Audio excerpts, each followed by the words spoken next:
My name is Emily Carter, and this story changed everything I believed about friendship, love, and betrayal. It happened in a way I never expected, in a place I thought was safe. It all began on a warm June afternoon. My best friend, Rachel Thompson, had invited me over to her new home in the suburbs. She and her husband, Daniel, had just bought the house after moving from San Diego to the outskirts of Austin, and she was excited to show me around.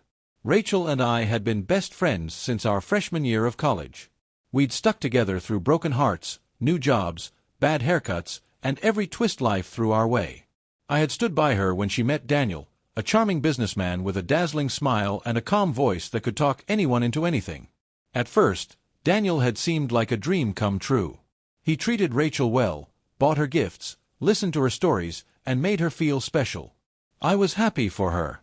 But as time went on, I noticed things. Little things. He was always watching me, even when I wasn't talking. He made subtle jokes that brushed the edge of inappropriate. Once, during a dinner party, he accidentally placed his hand on my knee under the table. I told myself I was imagining things. That it wasn't my place. That I should trust my best friend knew who she married.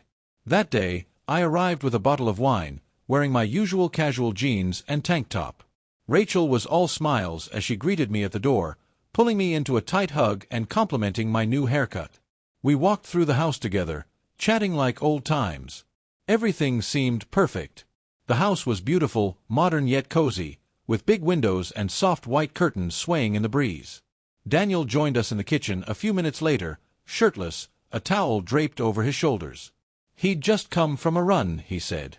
His skin glistened with sweat, and he grinned at me with that same unsettling charm. "You have to try this new detox juice I made for Rachel," he said, grabbing 2 glasses from the fridge. "It's packed with herbs, antioxidants, and some secret ingredients." Rachel laughed. "It actually helps me sleep better. You should try it, Em." I hesitated but didn't want to seem rude. So I took a sip. It was tangy, a bit thick, with a chalky aftertaste I couldn't quite place. I smiled politely and kept sipping as we talked.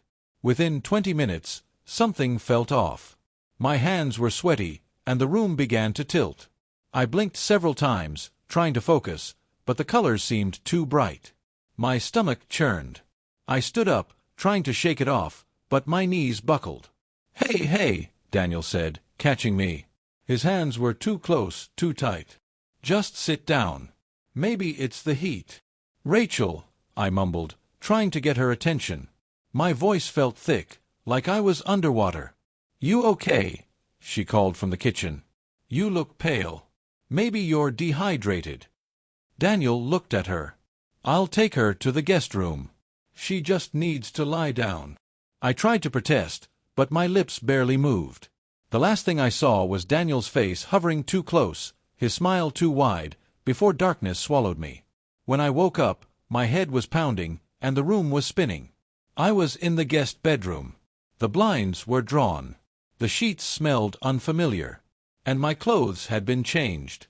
Panic clawed at my chest. I stumbled out of bed and down the hallway, clutching the walls for support. Rachel was sitting in the living room, scrolling through her phone. She looked up and gasped. "Emily, you scared me. You passed out. Daniel said you were out cold." "I didn't pass out," I said, my voice shaky. "Rachel, he drugged me. That juice, something was in it." Her face went blank. "What are you talking about?" I didn't wait for a response. I grabbed my purse and phone and ran out the door. I drove straight to the nearest urgent care clinic and demanded a tox screen. The nurse gave me a strange look but complied. An hour later, the results came in. There were traces of benzodiazepines in my system. A strong sedative. Not something you'd find in health juice. I went straight to the police and filed a report. But Daniel denied everything. He said I had anxiety and must have had a panic attack. He painted me as a dramatic woman with emotional problems. Rachel, to my horror, seemed to believe him. She stopped answering my calls, my texts. When I tried to see her, Daniel met me at the door. "She doesn't want to talk to you," he said coldly. "You need help." I was furious. And I wasn't going to let it go. I spent the next few weeks researching everything about Daniel. I found out he'd changed his last name 7 years ago. His real name was Daniel Mercer. Before he married Rachel, he had been married to a woman named Lila Hart in Arizona. Curious, I dug deeper. Court records showed she had filed for divorce citing emotional abuse and suspected drugging. But the case never went to trial. I managed to contact Lila through a survivors forum. We met at a coffee shop.